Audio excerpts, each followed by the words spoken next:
자, 로마서 9장 30절부터 33절까지 말씀이고요. 우리가 지난주까지 계속 씨름했던 이제 예종론에 관한 문제는 어느 정도 여러분들이 머릿속에서도 그렇고 마음속에서도 그렇고 해결됐으리라 생각합니다. 이제 뭐 그런 거 가지고 고민할 필요 없어요. 하나님이 우리 앞길을 다 아시고 우리가 어떻게 하느냐와 상관없이 늘 언제나 주님이 다 결정해 주시는 것 아니라는 거. 그러면서도 우리가 끊임없이 주님의 나라를 위해서 일하면서 그리고 내가 최선을 다해서 주님을 섬기는 것은 하나님께 구원받은 사람으로서 당연한 일이라는 거. 그리고 하나님께서 우리를 큰 틀에서 이끌어 주신다는 하나님의 주권을 신뢰한다는 점, 이런 정도의 신앙을 여러분들이 틀로 가지면 이제 그런 고민은 안 하시고 신앙생활에 집중하실 수 있으리라 생각을 합니다. 그래서 결론을 내려드렸고요. 오늘 이제 그러한 고민에 어떤 이제 이스라엘 민족에 있어서의 실제적인 얘기죠. 이스라엘 민족에 있어서의 실제는 과연 어떻게 드러났느냐, 바울이 여기에 또한 결론을 짓습니다. 자, 30절 말씀 이렇게 생각해요. 그런즉 우리가 말을 하리요. 무슨 말을 하리요? 무슨 말을 하리요라는 얘기는 하나님의 주권적 섭리를 받아들일 수밖에 없다. 우리는 더 이상 거기에 대해서 뭐 두말할 게 없다. 토를 붙일 게 없다. 뭐 이런 뜻입니다. 그러니까 그냥 결론적으로 얘기해서 무조건 하나님의 말씀이 확실하게 우리에게 드러났다, 이런 거죠. 그러면서 의를 따르지 아니한 이방인들이 의를 얻었으니 곧 믿음에서 난 의요, 이렇게 설명하고 있습니다. 원래는 이 표현을 하려면 만약에 앞에 바울이 이것저것 설명하지 않고 이 본문으로 딱 들어갔으면 이 말이 무슨 말인지 어려울 수밖에 없어요. 왜냐하면 그만큼 앞에 설명해야 될 것들을 다 함축적으로 날린 거예요. 1장부터 9장까지 쭉 이야기하면서 설명한 얘기가 이 생략돼 있다는 거예요. 그걸 제가 다시 한번 풀어드리면, 일단 의를 따르지 아니한 이방인이라는 표현은 의를 따른 사람들도 있다는 얘기죠. 의를 따른 사람들은 누굴까요? 유대인입니다. 그럼 여기에 의는 뭘까요? 율법의 의를 말하는 거예요. 즉 행위로서의 의를 말하는 거예요. 겉으로 드러나버린 그런 의를 말하는 거예요. 율법의 본질로서의 의가 아니라 보여지는 의를 말하는 거예요. 자, 유대인들은 하나님의 백성이라는 나름대로 보여지는 타이틀을 땄고요. 그리고 그 의, 보여지는 의에 집중해서 내가 사람들이 볼 때 어떻게 살아야 되는가를 고민했어요. 그래서 사람들이 볼 때 기도하고, 사람들이 볼 때 올바르게 살려고 애를 쓰고, 사람들이 보여질 때 의를 행하고 구제하고, 여기에서 기준이 뭐가 된 거예요? 사람이 된 거예요. 그렇죠? 율법의 의가 드러나면서 기준이 사람이 된 겁니다. 그래서 이 사람들이 의를 따랐지만 이 그들이 따른 의는 본질로서의 의가 아니에요. 형식적인 의요, 외식하는 의란 말입니다. 자, 반면에 유대인 이방인들은 어땠습니까? 의를 따르지 않았어요. 이방인들은 의를 따를 수가 없어요. 왜냐하면 형식적으로 하나님의 백성도 아니고요. 그리고 이들이 율법을 따르고 싶어도 이방인들은 율법을 알아요, 몰라요? 모르죠. 뭐 배워본 적이 있어야 알죠. 이방인들은 율법을 몰라요. 모르니까 율법의 의를 따를 수가 없습니다. 그런데 이 율법의 의를 따른 유대인들, 율법의 의를 따르지 않은 이방인들, 근데 이방인들에게서 기적이 일어나요. 어떤 기적이 일어납니까? 이들이 의를 얻어요. 그럼 이방인들이 얻은 의는 뭡니까? 믿음으로써 얻는 의란 말이에요. 그러니까 앞에 나온 의를 따르는데 의를 얻었다, 의를 따르지 않았는데 의를 얻었다, 이렇게 설명할 때 이 의는 같은 의가 아니에요. 앞의 의는 율법으로부터 비롯된 형식적인 의고, 행위로서의 의고, 구원과 상관없는 의고, 뒤에 나가는 이방인들이 얻은 의는 어떤 의냐? 구원받을 의고 믿음의 의란 말입니다. 그러니 유대인들이 따랐던 그 의는 바로 율법의 의, 본질로서의 의에 이르지 못했고, 결국 그들은 의를 얻지 못하게 된 겁니다. 그러니까 여기에서 역설이 생겨버리고 여기에서 역전이 되어버린 거예요. 그렇다고 유대인들이 예수 그리스도를 믿고 구원받는 자들이 된다면 믿음의 의를 얻을 수 있죠. 근데 그러려면 뭘 해야 되냐면 행위로서의 의, 이걸 포기해야 되는 거예요. 형식적인 의, 이거를 버려야 되는 거예요. 그러니까 이거를 버리고 예수 그리스도를 믿음으로 구원을 얻은 그 의를 말하는 겁니다. 그래서 30절이 이게 그냥 읽으면 이게 무슨 말이야? 이런 느낌이 들지 모르겠지만 앞에서부터 로마서를 쭉 공부하면서 보면 이 30절은 충분히 이렇게 해석이 가능한 본문입니다. 여러분들이 이 말씀을 보면서 제가 이제 지금 얘기한 이런 정도의 이 이해를 가졌다면 로마서 공부를 깊숙이 한 거예요. 만약에 로마서를 잘 따라오지 않았으면 이 30절 말씀은 이거 무슨 말이야? 이렇게 될 수밖에 없어요. 자, 어찌 됐건 역설적이지만 의를 쫓지 아니한 이방인들이 의를 얻었다. 자, 그럼 우리가 다시 한번 생각해 봅시다. 우리가 구원을 얻으려면, 진정한 의를 얻으려면 그것은 믿음에서 난 의, 행위로서의 의가 아니라 믿음에서의 난 의를 얻어야 되고, 이것은 윤리와 도덕이 아니라, 여기에 의는 이 윤리와 도덕적인 의가 아니라, 보여지는 의가 아니라 본질로서의 의고 구원, 믿음을 통해서 얻는 의로 이것은 구원이다라는 거예요. 예를 들자면 앞에 의가 이거 오라 또 글러, 이거 그릇된 거야, 이거 옳은 거야, 이거 맞는 거야, 이거 틀린 거야, 이렇게 판단하는 의라면 이 뒤에 언급된 의는 비록 부족하고 모자람에도 불구하고 예수 그리스도의 의로 덮여진 의예요. 굳이 얘기하자면 예수 그리스도의 의에 의해서 우리가 물들고 덮여지고 빚진 그런 의란 말이에요. 그러니까 이거는 우리의 의가 아니라 믿음의 의고 그리스도의 의예요. 그 그리스도의 의가 우리를 완전히 덮어버린 거죠. 그렇기 때문에 어쩌면 우리들이 만들려고 했던 그 의, 이것들은 완전할 수가 없어요. 하지만 완전히 예수 그리스도에 의해서 덮여지면 그러면 이것은 완전한 의예요. 그래서 우리가 예수 그리스도를 믿음으로 따르고 구원의 백성이 된다는 것은 완전해진다는 얘기입니다. 근데 완전에 앞에 전제가 있어요. 뭐가 있냐면 그리스도 안에서의 완전이에요. 그리스도를 떠나면 우리는 어떻게 돼요? 완전히 망하는 거예요. 그렇기 때문에. 왜? 이전으로 돌아가는 건데 이전에는 볼 것도 없어요. 유대인들보다 나아요 못해요? 나을 게 없는 거죠. 심지어 행위로서 따지면 훨씬 못한 거예요. 그러니 우리는 철저하게 예수 그리스도 안에 있어야 되는 거예요. 그 그리스도의 바위 뒤에 숨어야 되는 거죠. 내가 아니라 그리스도가 나타나야 되는 거예요. 그래서 신앙생활의 핵심은 뭐냐면 그리스도가 전면에 나타나는 거예요. 내가 아니라 그리스도께서 나타나시고 그리스도께서 일하시고 그리스도께서 드러나셔야 돼요. 우리가 신앙생활을 하면서 교회 생활을 하면서 뭐 때문에 문제가 됩니까? 예수 그리스도가 나타나면 문제가 하나도 안 돼요. 그러니까 뭐가 문제가 돼요? 내가 나오면 문제가 돼요. 주어가 나는 이렇게 시작하는 그 단어를 여러분들이 쓰실 때 진짜 조심하셔야 돼요. 대부분 사고는 거기서 다 나요. 나는 여기에서 문제가 돼요. 왜? 내가 드러나면 아까도 얘기했지만 우리는 율법주의자들보다도 못해요. 겉으로 볼 때. 그리스도를 떠나면 우리는 그 꼴이 말이 아니게 되는 거예요. 하지만 예수 그리스도 안에 있으면 우리는 완전히 가리워질 수 있어요.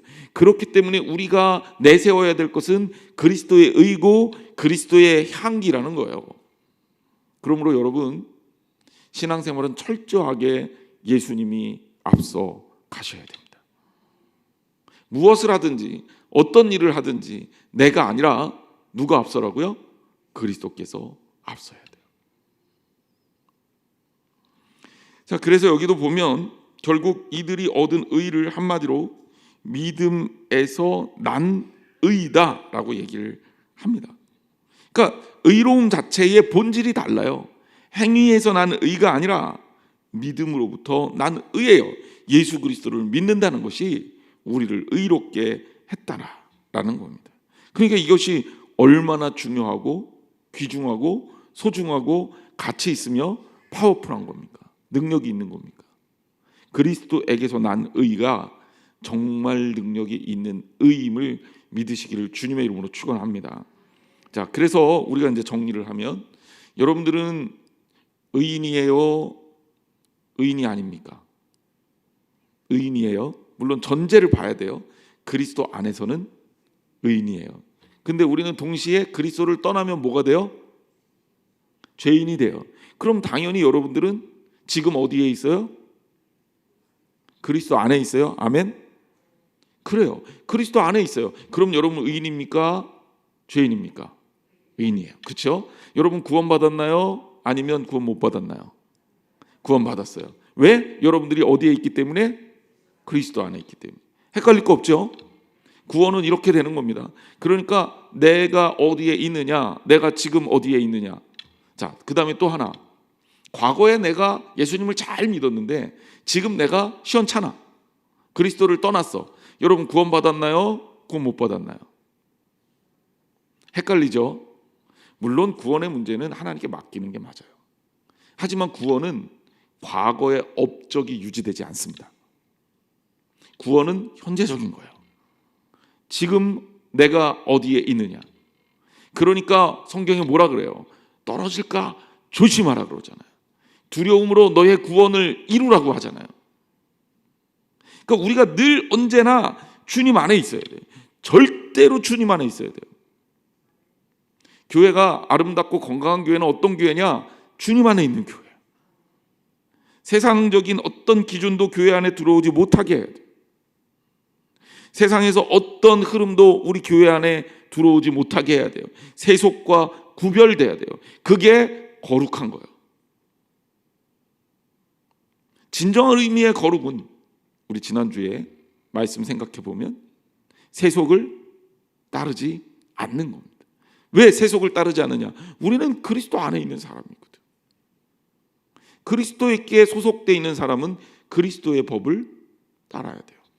제가 군 생활할 때 지금은 뭐 충성 이걸로 그 경례가 결정이 됐지만 처음에 군대를 갔더니 부대마다 경례가 다 달라요. 그러니까 저는 2사단 32연대에 강원도 양구로 배정을 받았어요. 그 신교대 때, 신교대가 아니죠. 장교 교육 받을 때 저희가 충성, 경례를 이렇게 연습했거든요. 근데 소속이 딱 바뀌니까 경례를 바꿔야 돼. 그래서 충성이 아니라 뭘로 해야 되냐면 단결 이걸로 해야 돼요. 저랑 가장 가까운 친구 한 명이 있어요. 지금도 군인인데요. 그 친구는 27사단을 강원도 화천의 27사단에 배정을 받았어요. 27사단 부대 이름이 이기자 부대예요. 이기자. 좀 특이하죠. 그럼 그 친구는 경례가 구호가 뭐냐면 이기자 이거예요. 폼이 되게 안 나잖아요. 그리고 되게 놀렸는데 그래도 그 부대에 속한 이상 이기자 해야 돼요. 내가 어디에 속해 있냐?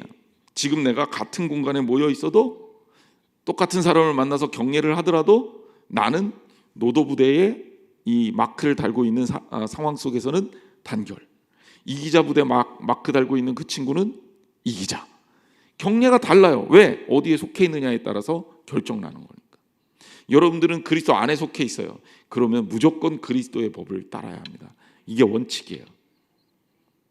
세속적 기준을 교회 안으로 갖고 들어와서 그 기준을 내밀지 말아요. 이거 세상에서는 이런데 이게 원칙인데 아니 그거는 의미가 없어요. 우리 안에는 오직 그리스도의 법만이 유효해요. 왜? 우리가 기독교이니까, 그리스도인이니까. 물론 이게 오해가 되면 세상 법을 다 무시하고 살아라 이게 아니에요. 여러분 도덕적 가치를 따져볼 때 세상의 법보다 우리가 훨씬 더 위에 있잖아요. 세상에서는 사람 죽이기 전까지는 살인 아니에요. 마음으로 미워했다고 살인죄라고 사람 잡아가나요? 그러지 않는단 말이에요. 사람 미워하는 것도 허용돼요. 그리고 심지어 이렇게 하면 나쁜 거지만 누군가를 때려서 걸리지만 않으면, 누가 때렸는지 증거만 안 나오면 죄로 처벌할 수가 없어요. 이게 세상 법이에요. 그러니 세상 법이 훨씬 더 유연합니다. 더 수준이 낮아요. 하지만 기독교인의 법은 어떻습니까? 하나님 나라의 법은 어떻습니까?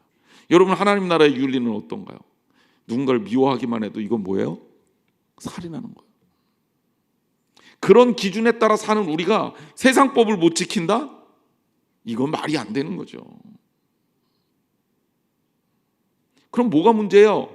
기독교인이라고 하면서 세상 법도 못 지킬 수준이 안 되는 사람은 진짜 기독교인이라고 하기가 어려운 거예요. 어디에 서 있나 봐야죠. 내가 지금 어디에 서 있나?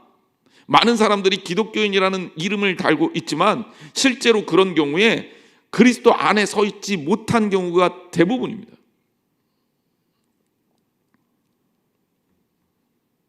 그래서 많은 신학자들이 무슨 얘기를 하냐면 기독교인 중에는 이름뿐인 기독교인이 있다. 명목상의 기독교인이 있다. 기독교인인 척하지만 기독교인인 타이틀을 가지고 살지만 실제적으로 자기의 삶에는 기독교인이 아니라는 거예요. 이 이름뿐인 기독교인은 기독교인이 아니라고 말합니다. 주님 안에 서 있지 못하기 때문이에요. 여러분, 주님 안에서는, 예수 그리스도 안에서는 저와 여러분이 되시기를 주님의 이름으로 축원합니다. 오늘 수요예배 나오신 분들에게만 내년도 우리 2022년도 비전을 살짝 말씀드리면, 원래 공부 열심히 하는 사람들은 선행학습하잖아요. 우리도 선행학습을 하면 내년도에 우리 교회 표어는 오직 주 안에 서라입니다.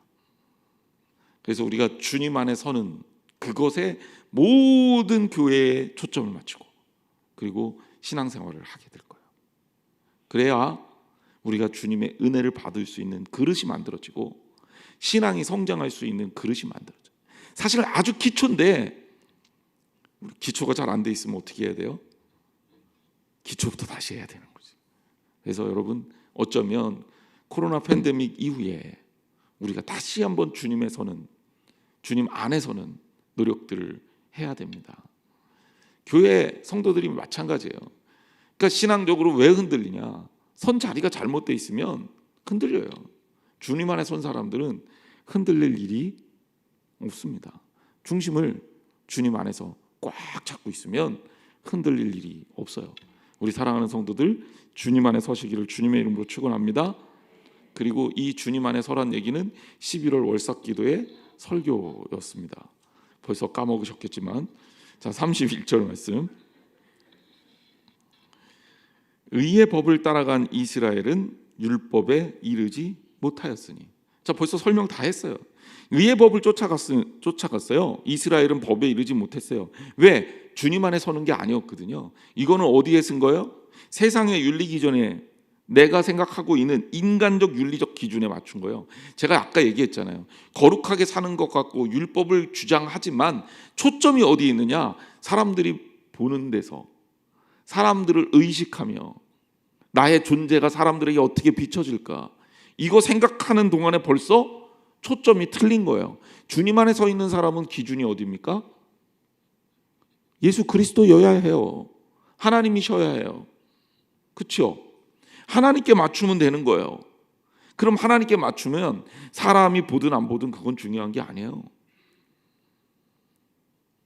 그런데 유대인들이 의의 법을 따라갔다고 하지만 이 의가 인간적인 의요, 율법의 의요, 보여지는 의요, 행위로서의 의란 말이에요. 이 초점이 다 어디에 있는 거예요? 사람한테 있단 말이에요. 그럼 사람한테 있으면 어때요? 율법에 이르지 못합니다. 율법을 따라가는데 율법에 이르지 못해요. 왜? 율법의 본질은 뭐예요? 하나님 사랑이거든. 율법의 본질은요, 하나님 사랑이에요. 왜 하나님이 율법을 주셨습니까? 율법의 두 가지 큰 계명이 예수님께서도 몇 번 반복하시지만 하나님 사랑하고 내 이웃을 사랑하는 거예요. 이게 율법의 본질입니다. 한마디로 얘기하면 사랑이에요. 하나님 사랑한다고 하면 이웃도 사랑하게 돼 있고, 이웃을 진심으로 사랑하려면 하나님을 사랑하지 않으면 안 돼요. 그러니까 이것도 한 계명이에요. 율법의 본질은 사랑입니다. 그런데 본질을 잊어버리고 껍데기만 따라가, 행위만 따라가. 그럼 어떻게 됩니까? 육신의 법이 되는 거죠. 그래서 바울이 이것을 육신의 법이라고 표현한 거예요. 껍데기의 법이라고 표현한 거예요. 세상적 기준에 따른 또 하나의 종교적 법을 만들어 버린 거예요. 저는 개인적으로 그래서 종교적 법을 굉장히 별로 안 좋아해요. 종교적으로 법을 만들고 그 법에 무조건, 아니 종교적 법은요, 예를 들자면 중세 때 면죄부를 사라, 이런 게 종교적 법이에요. 법으로 교황이 결정했어. 그러면 캐톨릭 교인들 따라야 돼요. 이게 법이요. 그러면 해야 돼요. 그런데 그게 하나님의 법보다 우선될 수 있느냐? 없단 말이에요. 없단 말이에요. 그래서 종교적 법을 내세워서 하나님의 법을 뒤집어 엎으면 그거야말로 유대인들하고 똑같은 삶을 사는 거예요. 우리는 그러면 안 돼요. 무엇보다 하나님의 법이 우선이 돼야 돼요. 무엇보다 예수 그리스도를 사랑하고 그리스도의 사랑을 전하는 일이 우선이 돼야 돼요. 무엇보다 생명을 살리는 일이 우선이 돼야 돼요. 예수님이 말씀을 증거하실 때 제자들이 예수님을 따랐을 뿐 아니라 이상하게 세리와 죄인들을 예수님을 따라서 말씀을 듣고자 나왔어요. 그랬는데 거기에 바리새인들, 유대인들이 있었어요. 이 사람들이 아니 예수님한테 물어봅니다. 아니 도대체 당신이 뭔데? 당신은 이 사람들하고 어울리냐? 우리가 생각할 때는 이 사람들은 죄인인데 이 사람들하고 어울리면 안 되는 것 아니냐? 그러면서 예수님을 비난해요. 그런데 여러분, 그 성경 본문에 뭐라고 되어 있냐면 말씀을 듣고자 나왔다고 못이 딱 박혀 있어요. 세리와 죄인들이 말씀을 듣고자 나왔어요. 말씀을 들으려고 나온 사람들을 쫓아냅니까? 너희들 죄인이니까 나가! 이렇게 얘기합니까? 그리스도의 법이 아니에요. 근데 유대인의 법은, 유대인들이 생각하는 거룩함은 그 사람들을 멀리하는 거거든요. 근데 예수님이 그 다음에 비유로 드신 내용들이 어떤 내용들이냐? 철저합니다. 이런 양의 비유를 얘기해요. 99마리의 양을 들에 버려두고 한 마리의 양을 따르는 게 진짜 복음인 거예요. 그게 하나님의 방법인 거예요. 10드라크마가 있었는데 한 드라크마를 잃어버렸어요. 이거 찾기 위해서 난리를 치고 결국은 찾아냅니다. 찾아내서 신나서 사람들을 불러다가 다 잔치를 해요. 그러면서 죄인 한 사람이 회개하는 게 하나님 나라에서 얼마나 기쁜 일이냐, 이렇게 얘기합니다. 세상적 기준에는 그렇게 하면 안 돼요. 손해잖아요. 99마리를 들에 버려다 두면 늑대가 나타날지 모르죠. 누가 데려갈지 모르죠. 무슨 일이 어떻게 생길지 알아요. 그러니까 아깝지만 99마리를 그래도 지키고 잘 보존해 갖고 데리고 오는 게 이 목자의 역할일 거예요. 세상적 기준이에요. 하지만 하나님의 기준은 합리적이고 효율적인 세상적 기준을 넘어서는 거예요. 과감하게 잃어버린 한 영혼을 위해서 목숨을 걸 줄 아는 것, 그게 하나님 나라의 법이고 그리스도께서 그렇게 하셨기 때문에 오늘 이 자리에 우리가 있는 겁니다. 세상의 법을 우리 안으로 가지고 오지 마세요. 우리의 법이 훨씬 더 고상해요. 우리의 법을 가지고 세상의 법을 넉넉히 지키고도 남음이 있어요. 그리고 세상의 법은 잘못된 법이 얼마나 많습니다. 소크라테스가 죽을 때도 악법도 법이다 그러고 죽었다 그랬잖아요. 악법이 어마어마하게 많아요. 엉뚱한 법, 국회의원들이 지금도 그냥 방망이 두드리면 만들어지는 게 우리 법이에요. 거기에 대한 100%의 신뢰가 있습니까? 사실 별로 없어요. 가끔은 좋은 법도 만들지만 가끔은 악법도 계속 만들어요. 그리고 때로는 어떤 법이라는 건 누구에게 좋고 누구에게 나빠요. 절대적이지 않다 그러는 거예요. 그런데 그 세속적인 법을 우리 안에 들어와서 이것을 그리스도의 법을 뒤집어 엎으라고요? 그럴 수 없다고요. 종교적 법도 마찬가지입니다. 기독교 감리교회의 그 대단한 법이 하나님의 법을 넘어설 수가 없어요. 물론 지켜야죠. 그렇다고 세상의 법을 무시해라 뭐 이런 얘기가 아니라 지켜야죠. 하지만 우리들에게 최우선순위는 예수의 법입니다. 예수 그리스도의 법입니다. 잊지 마시기를 주님의 이름으로 축원합니다. 그래요. 의의 법을 따라갔어요. 의의 법인데 율법에 이르지 못해. 아니 율법을 따라갔는데 율법에 이르지 못해. 왜 그래요? 기준이 사람이니까. 율법을 지킴으로써 의롭다함을 얻을 수 있다고 착각한 거예요. 율법은 우리에게 그것을 알려준 게 아니라 우리가 죄인임을 깨닫고 예수 그리스도를 의지하게 하는 도구입니다. 또한 율법을 뚫고 있는 그리스도의 사랑, 율법을 통과하고 있는 그리스도의 사랑을 발견하는 도구입니다. 인간의 행위에 대한 그리고 율법을 지킴으로써 만약에 우리가 구원을 받는다. 그럼 어떤 일이 벌어질까요? 첫째, 구원의 은혜가 없어요. 하나님 내가 이런 거 다 했는데 내가 어쩌면 세야 될지도 몰라요. 오늘 착한 일 5개, 내일은 착한 일 4개. 사실 알고 보면 나 저 권사님보다 2배 넘게 착한 일을 했는데 나를 구원을 안 해줘요? 나를 칭찬을 안 해줘요? 이게 말이 됩니까? 이렇게 나설 수 있죠. 하지만 구원은요 은혜로 받는 거예요. 구원은 은혜로 받는 거예요. 그렇죠?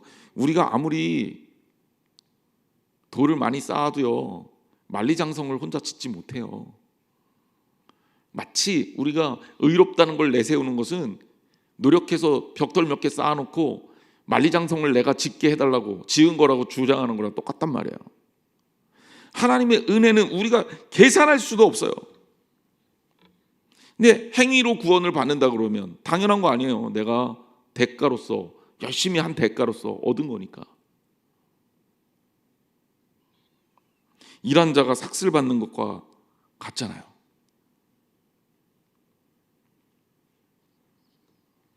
구원을 행위로 받게 되면 더 나아가서 구원받은 자가 교만해질 수밖에 없어요.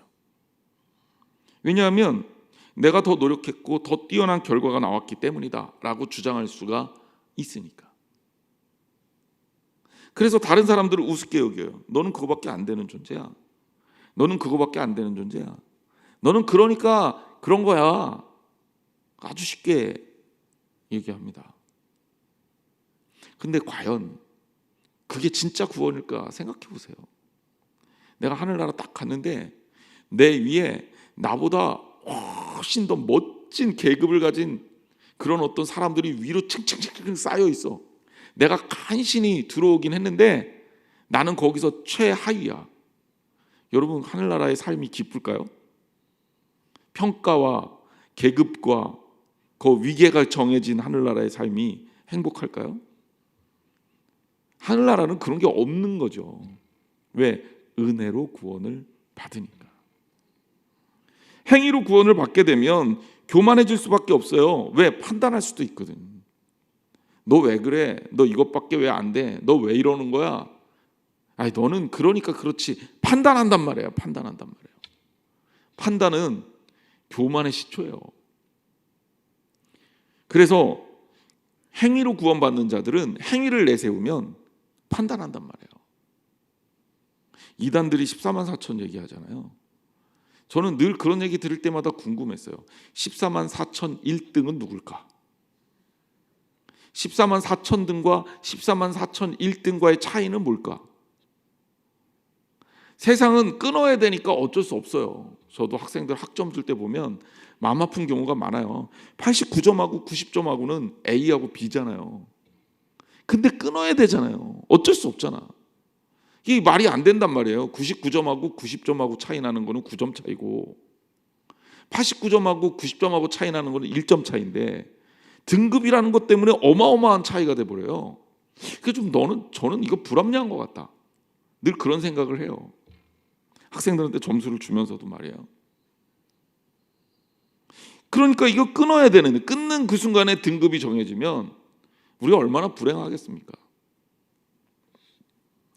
세 번째는 구원에 있어서 하나님의 주권적 섭리를 무시하는 게 돼요. 내가 열심히 노력해서 구원받았어. 여러분, 그럼 거기에 하나님이 하신 일이 뭐예요? 구원받을 수 있는 틀을 짜주신 거? 그거 말고는 없잖아요. 그래서 하나님의 은혜, 하나님의 주권, 여기에 대해서 자꾸 무시하게 돼요. 내가 기준이 된단 말이에요. 내 행위가 기준이 된단 말이에요. 그래서 유대인들이 예수님을 모르는 거예요. 바리새인들이 예수님을 무시하는 거예요. 왜? 자기들의 나름대로의 기준을 가지고 자기들은 아주 세계에서 제일 잘난 인간들이니까. 결국 구원은요, 하나님의 주권적 섭리를 인정해야 되고요. 결국 구원은 행위가 아닌 믿음에 의한 구원이어야 되고, 이 믿음에 의한 구원이 우리를 은혜와 사랑의 진정한 하나님 나라로 이끌게 됩니다. 자, 32절과 33절 말씀을 같이 한번 읽어볼게요. 이거 제가 한 번에 설명해야 됩니다. 32절과 33절 시작. 어찌 그러하냐?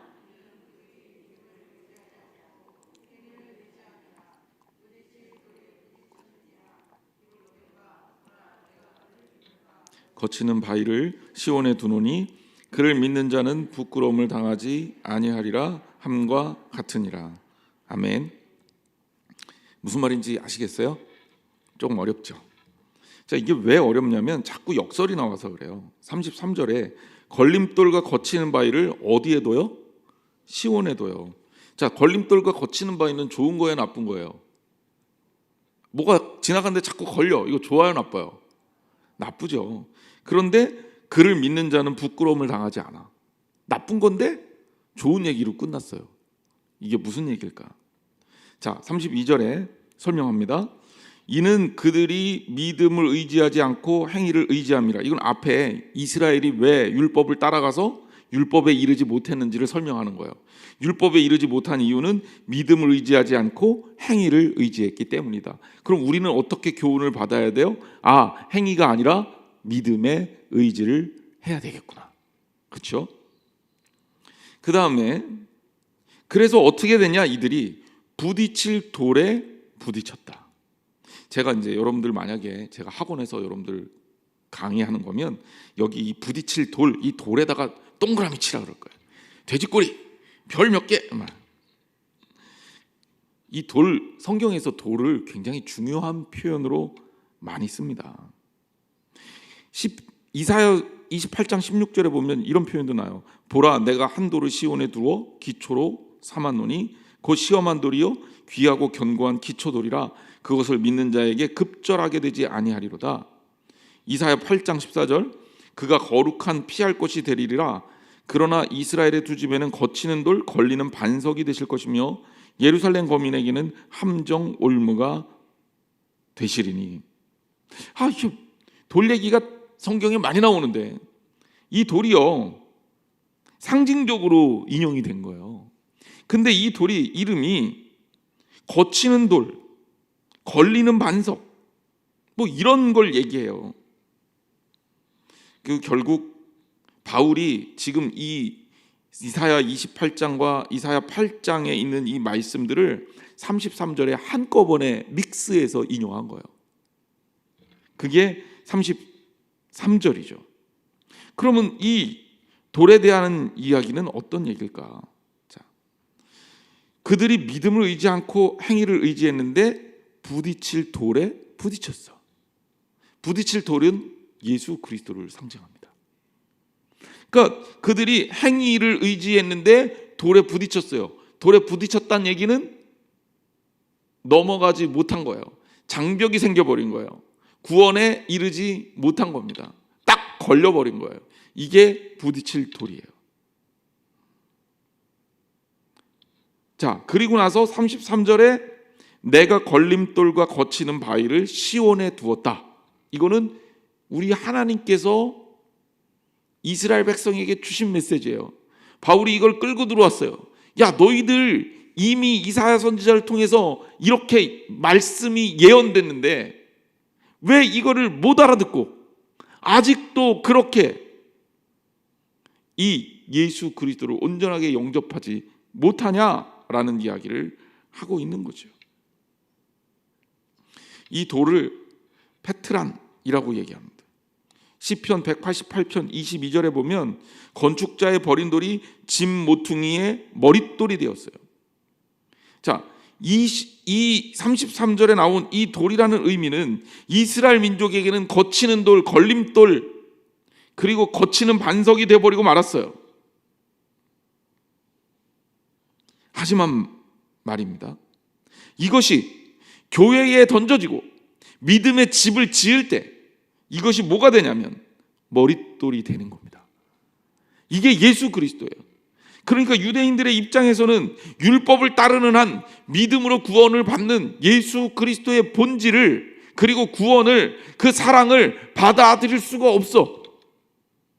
율법만 보이고 사람이 보여서 하나님이 안 보이기 때문에 그런 거야. 하지만 주님 안에 있는 사람에게 이 돌은 오히려 구원의 표지가 되는 겁니다. 그러니까 여러분은 얼마나 귀한 거예요. 이사야서 28장 16절에 보면 주 여호와께서 이같이 이르시되 보라, 내가 한 돌을 시온에 두어 기초를 삼았으니 곧 시험한 돌이요 귀하고 견고한 기초돌이라. 그것을 믿는 이는 다급하게 되지 아니하리로다. 이렇게 말하고 있어요. 예수 그리스도를 상징한 것을 시험한 돌이고 귀하고 견고한 기초돌이라고 말하고 있어요. 의미가 다른데 유대인들에게는 이게 걸리는 돌, 거치는 돌, 시험한 돌이 되고, 예수 그리스도를 온전하게 믿는 자들에게는 귀하고 견고한 믿음의 기초돌이 되는 겁니다. 그러므로 하나님이 시온에 두신 이 돌은요, 멸망과 저주를 선포하는 돌이 아니라 오늘 우리 그리스도인들에게는 구원과 영광을 선포하는 피난처인 거예요. 유대인들은 이 돌을 거침돌로 만들었어요. 그래서 길을 못 가게 했어요. 하지만 예수 그리스도를 믿는 이에게, 특별히 예수님은 우리의 구원의 다리가 되신 거예요. 길가에 큰 돌이 있으면 이거는 거치는 돌이 되죠. 하지만 이거를 옮겨서 냇가에 던져두면 이 돌은 징검다리가 돼서 사람을 건너게 할 수 있는 거예요. 예수 그리스도를 어떻게 받아들이느냐? 주님 안에 있는 사람들에게 이 돌은 모퉁이 돌이요, 구원의 돌이요, 산돌이고, 그리고 하나님과 연결된 다리로서의 돌이라면 유대인들에게 이 돌은 거치는 돌이다. 본질이 선포되는 곳에 두 가지 반응이 일어나요. 베드로의 복음을 들은, 베드로의 말씀을 들은 사람들은 하루에 3,000명씩 회개합니다. 그러면서 그리스도를 받아들이고 믿음으로 말미암은 의를 이루어요. 하지만 스데반의 설교를 들은 사람들은 스데반을 돌로 던집니다. 그러면서 진리를 선포한 스데반을 그 자리에서 죽여버리죠. 왜 기독교인들이 똑같은 상황에서 전혀 다른 대접을 세상에서 받느냐?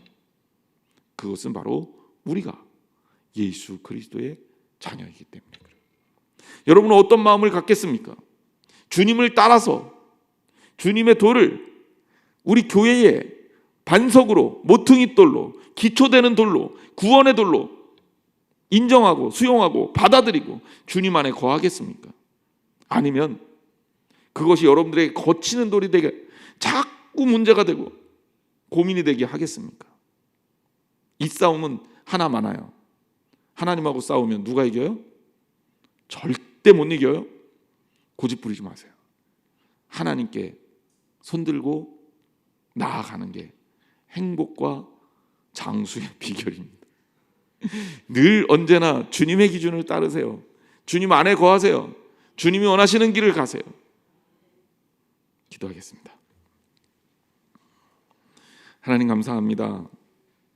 우리가 어디에 있는지, 무엇을 하는지 때로는 모를 때가 너무나도 많지만 우리가 분명히 확실하게 알아야 할 것은 내 이 두 발이 그리고 내 존재가 하나님의 집에 서 있어야 한다는 사실입니다. 우리가 그리스도 안에 있다는 것만으로도 능력 있는 사람임을 깨닫게 하시고 예수 그리스도를 온전하게 수용함으로 하나님 나라의 역사를 이루게 하여 주옵소서. 그리고 반면 우리 안에 세속적인 기준, 사람에 따른 판단, 하나님이 기뻐하지 않는 것들은 버리게 하여 주옵소서.